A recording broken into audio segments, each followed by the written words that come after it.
여러분 한 주간 잘 지내셨습니까? 네, 우리 앞뒤 좌우로 한번 인사해 볼게요. 밝게 한번 웃으면서 인사할게요. 잘 오셨습니다. 네.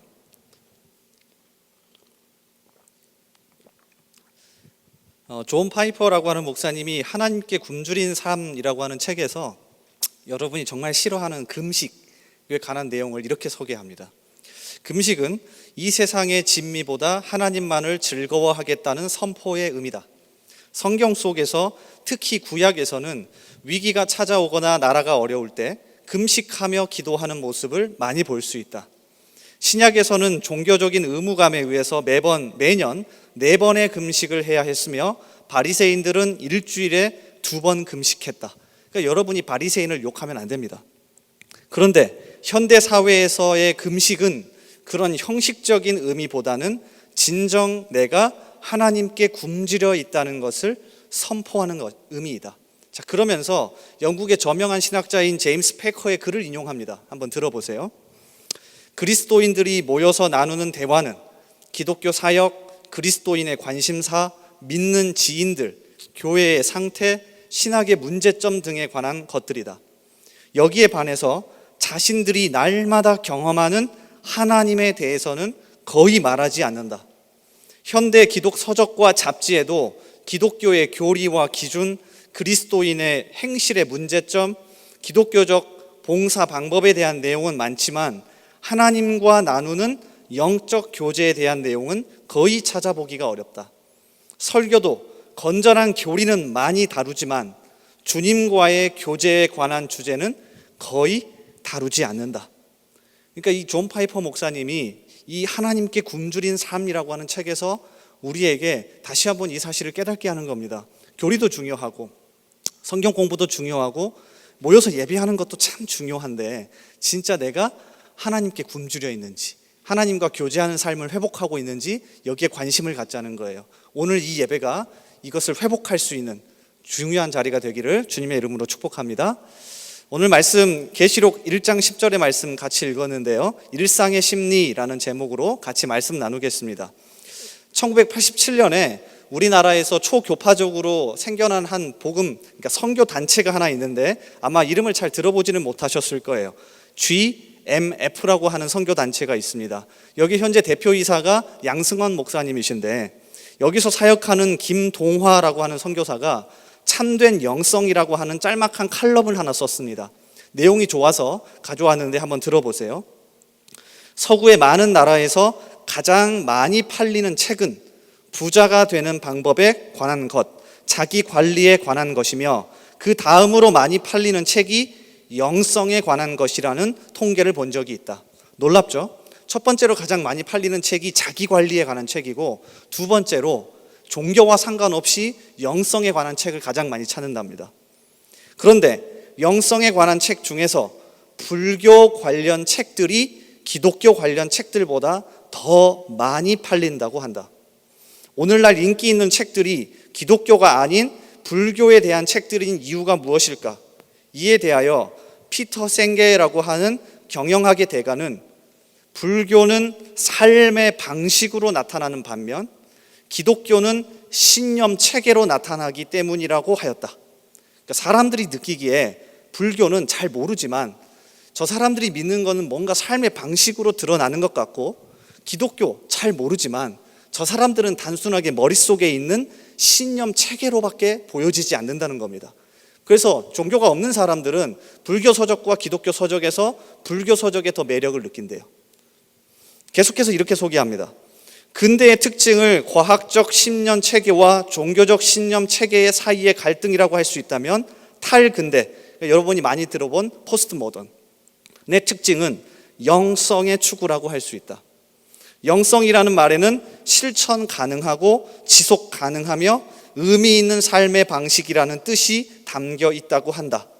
영성을 추구한다는 것은 오랫동안 적대적 관계를 갖고 있던 과학적 공동체와 종교적 공동체가 이제는 신앙과 이성, 종교와 거학, 물질과 영혼이라는 이분법적 사고를 넘어설 필요를 느끼고 있다는 말이다.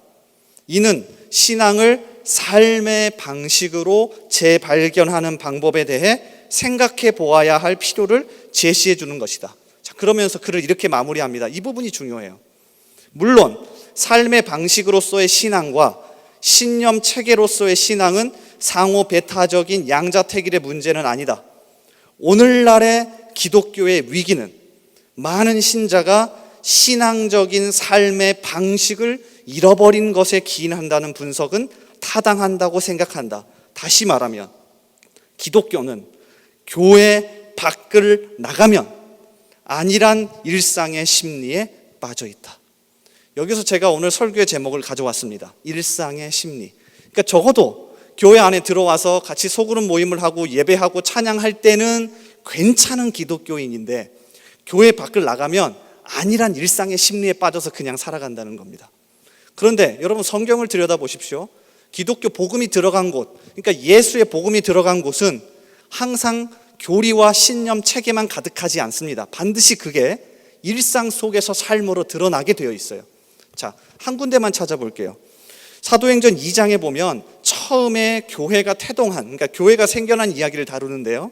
2장 44절 이하에 예수 믿고 사람들이 어떻게 살았는지를 이렇게 소개합니다. 자, 제가 읽어드릴게요. 믿는 사람이 다 함께 있어 모든 물건을 서로 통용하고 또 재산과 소유를 팔아 각 사람의 필요를 따라 나눠주며 날마다 마음을 같이 하여 성전에 모이기를 힘쓰고 집에서 떡을 떼며 기쁨과 순전한 마음으로 음식을 먹고 하나님을 찬미하며 또 온 백성에게 칭송을 받으니 주께서 구원받는 사람을 날마다 더하게 하시니라. 자, 이게 처음 복음이 들어가서 교회가 생겨난 모습인데 여기에 어디 신념 체계가 보입니까? 물론 그들이 예수에 대해서 더 공부하고 교리와 신념 체계를 세워갔을 수는 있지만 일상의 삶 속에서 방식이 드러나지 않습니까? 자, 이뿐만이 아니에요. 사도행전 일부로 이 이야기를 한 번 더 기록합니다. 그러니까 2장에서 4장으로 가면 교회 성도들이 더 많아지는데 그때의 상황도 이렇게 얘기해요. 다시 얘기하면 처음에는 조그마한 작은 교회였다가 4장에 가면 초대형 교회가 됩니다. 그런데 초대형 교회가 된 그 모습 속에서도 2장의 이 모습을 잃어버리지 않습니다. 4장 32절 이하예요. 제가 읽어드릴게요. 믿는 무리가 한 마음과 한 뜻이 되어 모든 물건을 서로 통용하고 자기 재물을 조금이라도 자기 것이라 하는 이가 하나도 없더라. 자, 2장에서 4장으로 건너왔고 사람도 더 많아졌는데 모습이 달라지지 않았죠. 33절 이하에 사도들이 큰 권능으로 주 예수의 부활을 증언하니 무리가 큰 은혜를 받아 그 중에 가난한 사람이 없으니 이는 밭과 집 있는 자는 팔아 그 판 것의 값을 가져다가 사도들의 발 앞에 두매 그들이 각 사람의 필요를 따라 나누어 줌이라. 그러니까 사도행전에 드러난 초대교회, 처음에 교회가 생겨난 모습을 보더라도 기독교 신앙이 가는 곳은 안일한 일상의 심리가 아니라 항상 삶 속에서 일상 속에서 자신이 믿는 그 예수가 드러났다고요. 그러니까 이 부분을 우리가 고민할 거예요. 왜? 이 원리가 우리가 저번 시간부터 살펴봤던 예배에도 고스란히 들어갑니다. 우리 저번 주에 살펴본 예배 기억나십니까? 예배가 시작되는 상황, 우리가 예배를 드리는 분, 그리고 예배를 드리는 사람에 대해서 살펴봤죠. 그런데 오늘 살펴본 우리가 믿는 것이, 우리가 예배하는 것이 삶 속에서 그대로 드러난다는 건 예배의 원리에도 똑같이 나타납니다. 자, 우리가 주일학교 때 정말로 많이 들어왔던 창세기 4장에 나오는 가인과 아벨의 예배, 아마 다들 기억나실 겁니다. 가인은 원래 곡식을 재배하는 농부였기 때문에 자신이 기른 곡식으로 하나님께 드리며 예배했습니다. 그러니까 오늘날로 따지면 여러분이 들어오면서 볏짚 한 단씩은 가져오는 거죠. 그리고 반대로 아벨이라고 하는 사람은 양을 키웠기 때문에 예배하러 오면서 자신이 키운 양의 첫 새끼를 가져왔습니다. 여러분 잘 아는 것처럼 하나님은 두 사람의 예배 중에서 누구의 예배를 받으시죠? 가인이 아니라 아벨의 예배를 받으십니다. 그래서 해석이 다양했습니다. 하나님은 쌀을 싫어하신다, 고기를 더 좋아하신다. 또는 어떤 학자들은 곡식을 드리는 건 피의 희생이 없지만 양을 드리는 건 피의 희생을 했기 때문에 희생 제사로 받으셨다. 아마 다양한 많은 해석들을 들어오셨을 거예요. 그런데 정확하게 두 가지 이유에 의해서 틀렸습니다. 첫 번째, 희생, 그러니까 피를 보아야 하는 예배와 제사는 여러분 성경을 좀 읽어보신 분은 알 겁니다. 창세기, 출애굽기, 그리고 레위기에 가서야 정립이 됩니다. 자, 그 전부터 피의 희생을 드리는 제사는 있었지만 하나님이 앞으로 이렇게 해라고 정해놓은 건 레위기에 가서입니다. 그러니까 창세기에서 가인과 아벨이 이 예배를 드리지 않았다고 하나님이 받지 않았다? 틀렸습니다. 또 한 가지, 여러분 레위기를 잘 읽어보시면 돈이 없어서 소나 양과 염소로 희생 제사를 못 드리는 사람의 경우에는 곡식으로, 그러니까 소제로 대신 드릴 수 있게 해놓았습니다. 그러니까 하나님은 절대로 자신에게 나오는 방법을 편협하게 만들어 놓지 않으셨어요. 자, 두 번째 이유는 창세기 4장 가인과 아벨의 예배 속에 등장하는 문맥 때문입니다. 자, 여러분이 집에 가셔서 창세기 4장 꼭 1절부터 뒷부분까지 읽어보십시오. 그러면 하나의 문맥을 발견할 수 있는데 하나님이 괜히 가인의 예배를 받지 않으신 게 아닙니다. 자, 6절, 7절입니다. 창세기 4장 6절과 7절 제가 읽어드릴 테니 눈으로 따라오세요. 여호와께서 가인에게 이르시되 내가 분하여 함은 어찌 됨이며 안색이 변함은 어찌 됨이냐. 그러니까 하나님이 자신의 공예배, 우리처럼 모여드리는 공동체 예배를 받지 않으시자 화가 난 거예요, 가인이. 그러자 7절에 하나님이 이렇게 이야기하십니다. 네가 선을 행하면 어찌 낯을 들지 못하겠느냐. 자, 그럼 하나님은 가인에게 지금 무슨 얘기를 하시는 겁니까? 너가 곡식을 가져와서 내가 받지 않은 게 아니야. 너가 형식이 잘못돼서 내가 예배를 받지 않은 게 아니야. 이 부분이 아니라 너가 일상의 삶 속에서 잘못 살았잖아. 이거를 지적하시는 겁니다. 그러니까 예배, 물론 예배는 우리가 지금 오늘 같이 모여서 드리는 공동체 예배가 기준이 되는 건 맞습니다.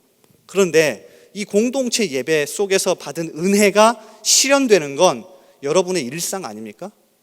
그리고 또다시 일주일이 지난 다음에 다시 공동체 예배로 모이기 위해서 준비하는 것도 여러분의 일상 아닙니까?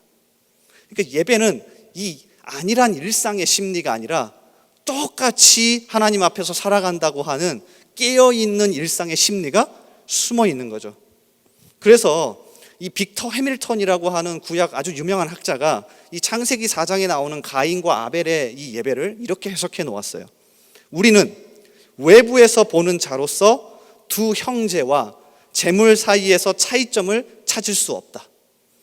아마도 그 잘못은 내적인 어떤 것, 즉 하나님께만 알려진 삶의 태도의 문제일 것이다. 그러니까 여러분이 일상 속에서 어떻게 살아가느냐는 오늘 함께 모여서 드리는 공동체 예배에 엄청난 영향을 끼치게 되어 있어요. 오늘 우리가 함께 읽은 요한계시록 1장 10절도 마찬가지입니다. 여러분 기억나세요? 요한계시록 1장 9절과 10절은 예배가 시작되는 상황이었습니다. 공간적인 배경 반모섬이었죠. 아무도 알아주지 않은 곳이었지만 하나님이 임재하는 곳에서 예배가 시작됐고, 시간적인 배경 주의 날, 오로지 주님께 집중하는 주님이 부활하신 날이었습니다. 그리고 또 한 가지, 주의 날에 오늘 말씀 보십시오. 내가 무엇에 감동되었죠? 성령에 감동되어 내 뒤에서 나는 나팔 소리 같은 큰 음성을 들으니. 자, 이 부분은 여러분이 정말 깊이 있게 묵상해 볼 필요가 있습니다. 예배가 시작되는 조건에 성령의 감동을 받은 사람을 등장시킵니다. 여러분이 오늘 예배를 잘 드렸다고 해서 성령 충만함을 받는 게 아니라 일상 속에서 정말 그리스도인으로서 몸부림치며 성령으로 살아온 사람이 드리는 게 예배입니다.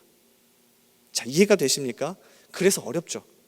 그래서 오늘 요한계시록 1장 10절은 여러분이 주의 깊게 묵상해 볼 필요가 있어요. 예배를 다 드렸더니 사도 요한이 성령이 충만하였더라, 성령이 감동되었더라. 자, 이렇게 기록하지 않고 예배 드리기 전, 예배가 시작되는 상황에서 성령에 감동된 사도 요한이 하나님께 예배 드렸다고 표현하죠. 자, 이 부분 정말 중요해요. 그래서 미국의 저명한 목회자이자 설교자인 에이든 토저, 제가 참 좋아하는 분인데 이분이 이렇게 이야기합니다. 이 글을 읽으면서 저는 엄청난 찔림이 있었어요. 왜냐하면 저는 월요일 쉬는 날이잖아요. 근데 이 에이든 토저 목사님이 이렇게 시작해요. 하나님을 월요일에 예배할 수 없다면 주일에도 예배한 것이 아니다. 하나님을 토요일에 예배하지 않는다면 주일에 하나님을 예배할 준비를 다하지 못한 것이다. 생활 전체와 유리된 예배는 예배가 아니다. 의미 있는 말이죠. 그리고 제가 참 또 좋아하는 호주 출신의 기독교 저술가인 로버트 뱅크스라는 분이 있습니다. 자, 이분이 책 2권을 썼는데 아주 얇아요. 한 40-50페이지밖에 되지 않을 겁니다. 사서 볼 가치가 있는데, 이분이 1세기 교회 예배 이야기라고 하는 책에서 그러니까 1세기 초대교회 때 사람들이 모여서 어떻게 예배했는지를 각색해서 적어 놓았어요. 아주 재미있어요.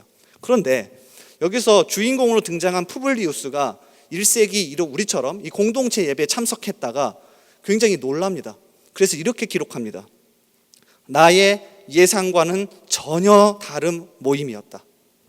점잖은 의식이나 이국풍 신비주의도 아니었다. 그러니까 뭔가 점잖게 형식적인 게 있었던 것도 아니고 막 감정을 불러일으키는 신비주의적 개념도 아니었다는 거예요. 그러면서 이렇게 이야기해요. 모든 것이 아주 단순하고 실제적이었다.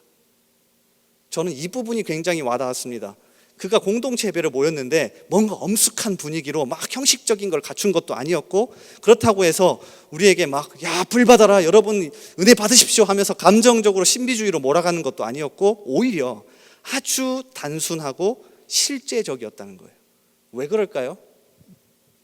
제가 곰곰이 생각해 봤습니다. 이유는 단 하나입니다. 그들이 일상 속에서 이미 예배자로 살아왔기 때문에 공동체 예배를 모여서도 단순하고 실제적으로 예배를 드릴 수 있는 겁니다. 자, 이해가 되시나요? 제가 예를 들어 볼게요. 여러분이 어두운 곳에 오래 있다가 밝은 곳에 나아가면 눈살을 찌푸리게 되어 있습니다. 이유는 단 하나인데요. 어두운 곳에만 있다가 밝은 곳에 가니까 눈이 적응할 시간이 필요한 거예요. 이해가 되시나요? 저는 주일날 같이 모여서 드리는 공동체 예배가 어쩌면 그런 모습은 아닌가 고민을 많이 해봅니다. 일주일 동안 전혀 상관없이 살다가 오늘 주님 앞에 모여서 예배해야 하니까 뭐가 필요한 겁니까? 준비하는 작업이 필요하죠. 그래서 뭔가 점잖은 의식도 필요합니다. 거룩한 척 해야 되거든요. 그리고 뭔가 신비주의적 감성도 필요해요. 은혜 받아야 되거든요. 그런데 초대교회 예배는 그런 게 없었습니다. 왜? 일주일 동안 정말로 잘 준비된 게 살아오다가 그냥 모여서 예배하는 겁니다. 저는 우리 청년부 예배가 그런 예배가 되길 바랍니다.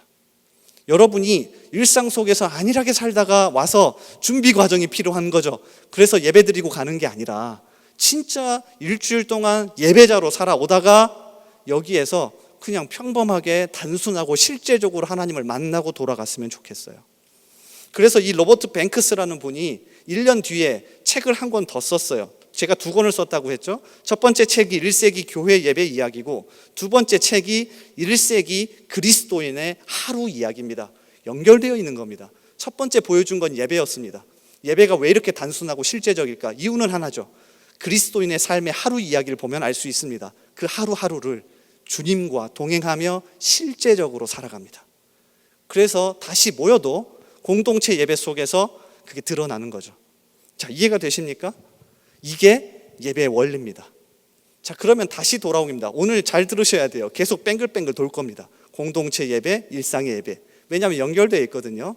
여러분이 일상 속에서 열심히 살아오다가 오늘 모였습니다. 그렇죠? 아니, 목사님 일상에서 예배자로 사는데 오늘 꼭 모여야 합니까? 이유가 있습니다. 오늘 공동체 예배로 함께 모여서 여러분이 누려야 할 것, 꼭 깨달아야 할 게 있어요. 이 부분을 로마서 12장을 여러분이 살펴보시면 너무 잘 알 수 있는데, 로마서 12장은 30년이나 된 교회, 그러니까 이미 예배라고 하면 골머리 아플 정도로 많이 드려본 그 교회 성도에게 보내는 편지입니다. 여러분 잘 아시는 것처럼 1장부터 11장까지 그리고 12장부터 16장까지 두 부분으로 나눠지는데, 전반부 1장부터 11장의 이야기를 끝내고 후반부인 12장의 이야기를 뭘로 시작하는 줄 아십니까? 여러분 성경 안 읽으시는군요, 여전히. 12장은 예배의 이야기로 시작합니다. 우리가 잘못 읽으면 목사님이 이 예배는 나의 몸을 드리는 삶의 예배 아닙니까? 아닙니다. 공동체 예배, 공예배를 이야기합니다. 1장부터 11장까지 바울이 교리적으로 설명한 다음에 12장의 첫 번째로 소개하는 건 공동체가 모여드리는 예배예요. 자, 제가 왜 그런지 설명해 드릴게요. 로마서 12장 1절을 한번 보실래요? 우리 한번 같이 읽어보겠습니다. 자, 시작. 그러므로 형제들아, 내가 하나님의 모든 자비하심으로 너희를 권하노니 너희 몸을 하나님이 기뻐하시는 거룩한 산 제물로 드리라. 이는 너희가 드릴 영적 예배니라.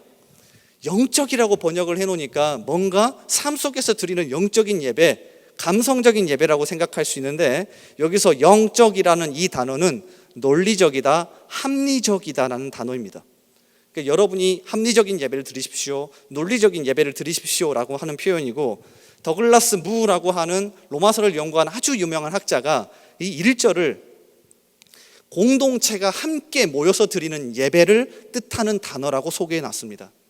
그러니까 로마서 12장 1절은 갑자기 1장부터 11장까지 교리를 설명하다가 여러분 삶에 나가서 예배하십시오가 아니라 공동체가 함께 모여서 예배하십시오, 이걸 소개하는 거예요. 자, 이해가 되세요? 그러면 공동체가 함께 모여서 뭘 해야 합니까? 앞부분에 뭐라고 되어 있죠? 다시 띄워주실래요? 감사합니다. 너희 몸을 하나님이 기뻐하시는 거룩한 산 제물로 드리래요. 그러니까 오늘 공동체로 함께 모여서 드리는 이 공예배는 이거를 하는 자리입니다.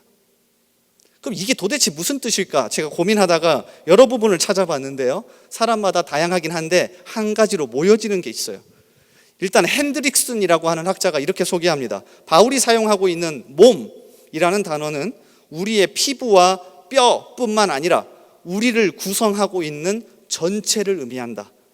그러므로 우리 전체를 하나님께 드리는 것이 공동체 예배다. 반저라고 하는 학자는 이렇게 소개합니다. 사도 바울이 우리의 성품 전체를 하나님을 섬기는 데 드리라는 의미로 이 단어를 사용한 것이 분명하다. 공예배, 공동체 예배는 우리가 모여서 우리 전부를 드리는 작업이다.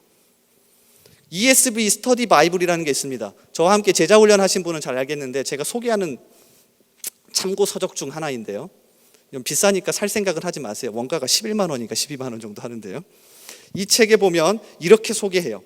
그리스도인의 새로운 삶을 지칭하는 데 구약의 제사적 표현이 사용되며 이는 몸과 영혼 모두 하나님께 속해 있으므로 여기에서 몸이라는 말은 전 인격으로서의 그리스도인을 가리킴을 뜻한다. 자, 종합해 보면 무슨 뜻입니까? 우리가 오늘 함께 공동체로 모여서 뭘 드리는 거예요? 제가 설명을 잘 못하나요? 제가 지금 어려운데, 우리가 다 같이 모여서 뭘 드리는 겁니까? 우리의 전 인격과 몸을 드리는 행위를 하는 겁니다. 자, 제가 뭘 지적하고 싶냐면, 여러분 이 정도의 마인드, 이 정도의 생각을 가지고 오늘 오셨냐고요. 공동체가 함께 모여드리는 이 예배는 우리의 몸, 우리의 전 인격, 우리의 전 생각, 우리의 전 마음을 하나님께 한데 모아서 드리는 작업입니다. 왜? 우리는 하나의 몸이니까. 자, 이해가 되세요? 자, 그게 공동체 예배예요. 놀랍지 않습니까?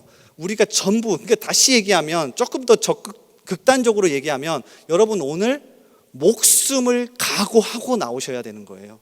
그게 공동체 예배예요. 물론 지금 코로나 기간이니까 조금 엇비슷하게 경험하시긴 해요. 그렇죠? 우리의 전 존재와 생명을 들고 다 같이 들고 와서 다 같이 드리는 작업이 공동체 예배라고요. 여러분, 그러니까 얼마나 의미가 있습니까? 여러분 만약에 로비에서 인사하시면 안 됩니다.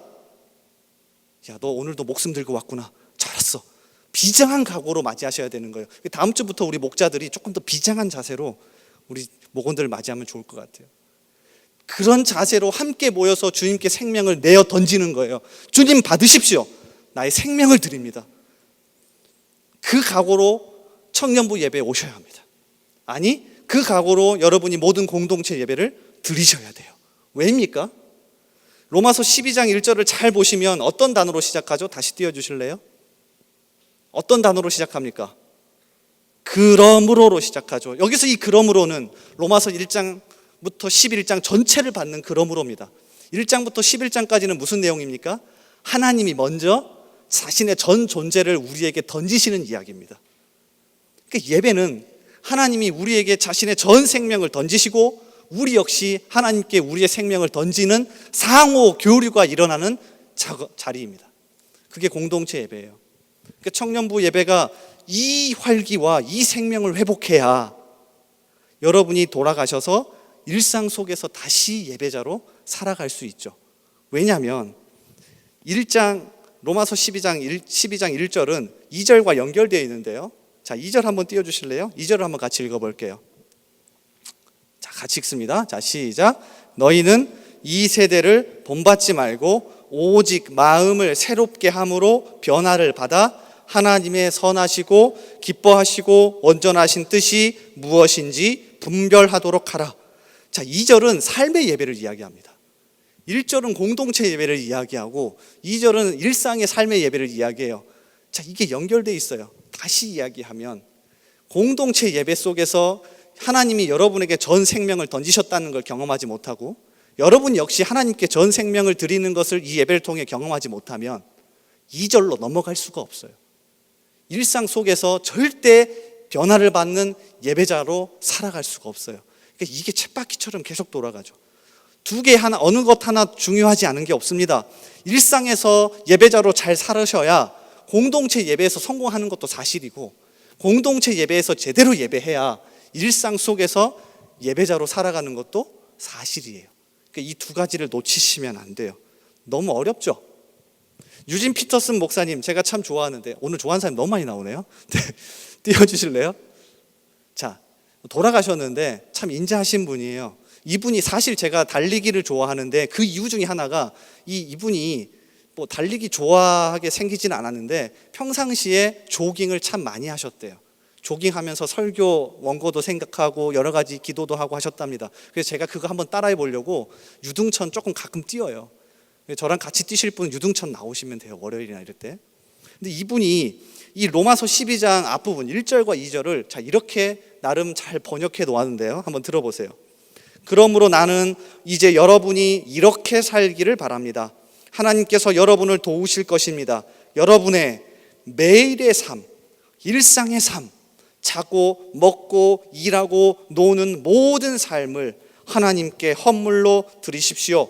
하나님께서 여러분을 위해 하시는 일을 받아들이는 것이 바로 여러분이 그분을 위해 할 수 있는 최선의 일입니다. 자, 이게 2절을 해석한 거거든요. 그러니까 1절의 공동체 예배가 통과된 사람은 2절의 일상의 삶 속에서 모든 게 하나님과 교통하는 삶의 자리가 될 수 있다는 거죠.